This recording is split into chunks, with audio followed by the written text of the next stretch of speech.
Hi, welcome to another video, and it's Retro Rewind time again, and this is one I've been looking forward to doing for quite a while, and that's Enthusia Professional Racing.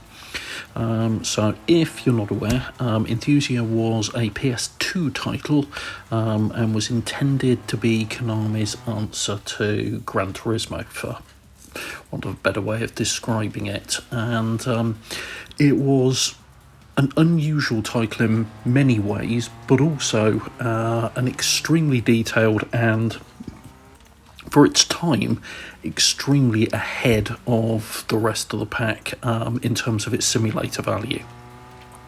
It was, that I'm aware of, the only title in its era on console that actually bothered properly simulating tyre behaviour in terms of yaw rates and how each tyre is an individual point of contact and yaws around each individual tyre. So as a result, while still not perfect, it did things a hell of a lot better than its competition, particularly Gran Turismo. Its engine and physics model still had its own limits. It tended to be a little oversteery, but in terms of what it does and where it still stands, it's deeply impressive considering the hardware it was running on. So, what was the big fuss about Enthusia, and why do people still bang on about it and rate it to this day?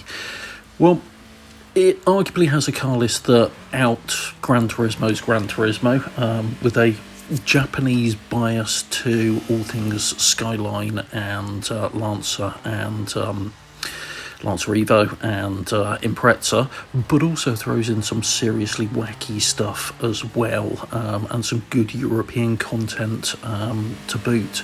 So you've got stuff as varied as MG Midgets, Frog-Eyed Sprites, MGBs, you've got the smart car, the 4.2 in there as well, and it stretches the range from, your humble runabouts, your K cars, right the way up to race-spec machinery and rally cars.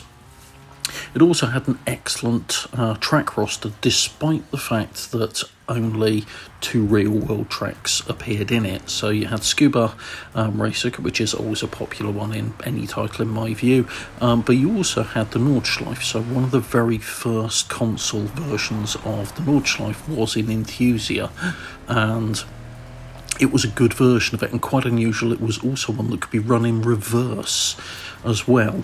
The rest of the tracks were all fantasy ones, but they were some really good, strong, well put together fantasy tracks that made sense, even if some of their locations were a bit odd. And they also ranged from fictional road circuits to street circuits, right the way up to fictional tracks and rally stages, and even a sort of randomly generated, not very randomly generated, but randomly generated desert events with the desert crossing, that if you went outside of designated areas, your car would slow down and then eventually bog down in soft sand. So it was a really interesting, really nicely put together track list to accompany an excellent and varied car list. Car list, if my memory strikes me, was about 211 cars, which again was a good roster for any title at that time, and particularly a non-GT title. It's a very large roster. It did have some unusual quirks in it, did Enthusia. One of them, it had a kind of Dance Dance Revolution driving event in it, where basically you had to try and pass through gates in order at a certain speed to score certain amounts of points. Very, very odd, but yeah, a lot of people found it a good challenge. And then you had the career mode itself, which threw away any semblance of a normal career mode structure in a racing title before it, or in all honesty since it, where the events you took part in had odds around them. So you had an option each time you went to join a race of I think it's around about 6 different events, and each event had a set of odds against it, which reflected your chance of winning the event. Enter an event with a higher number of or lower odds for you, so harder to win, and the rewards were better. Easier races, rewards were less clear.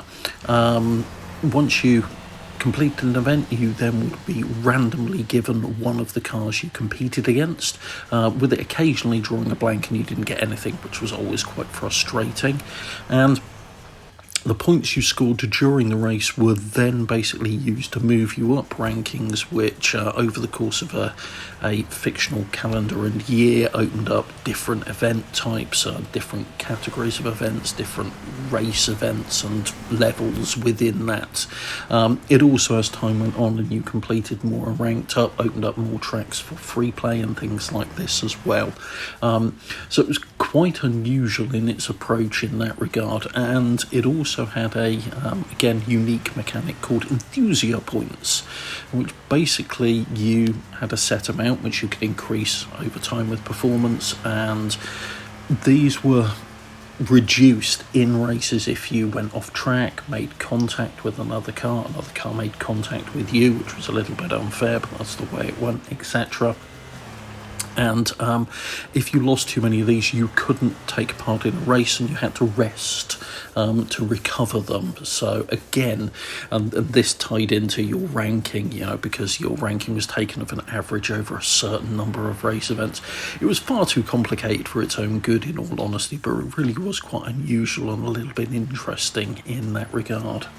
And finally, I just want to talk a little bit more again. Sorry, that was my cats arsing about. A little bit more about the tracks, because we had wet variants of tracks in here. We also had a winter track with a low grip surface that actually came across as remarkably realistic, which was really quite good in that regard as well. There was a Togu track, only one of them, but it was a nice uphill, downhill type hill climb stage, which was really nicely done. And overall, it had a lot of good content, it had some really good tracks, it played really well, and it handled really well. Now, one of the reasons why I've waited a little while to put this video together is because up till now I've only been able to play it on my old PS3 emulated back to a PS2, because it's an original PS3 launch day fatty. Which meant playing it with the controller, which was not really what I wanted to do. Now, fortunately, with the move over and me picking up a gaming PC, what I did over the weekend was I dumped the BIOS out of my old PS2, which I had to dig out of the loft, which took ages, and then ripped my copy of Enthusia and effectively set up an emulator, and that's what you're looking at now, which is why, in all honesty, it looks better than Enthusia ever did at the time. But this also allowed me to get my T300 and TLCMs working with it, and I have to say, running it with a wheel, whilst it's not perfect, the force feedback is lacking.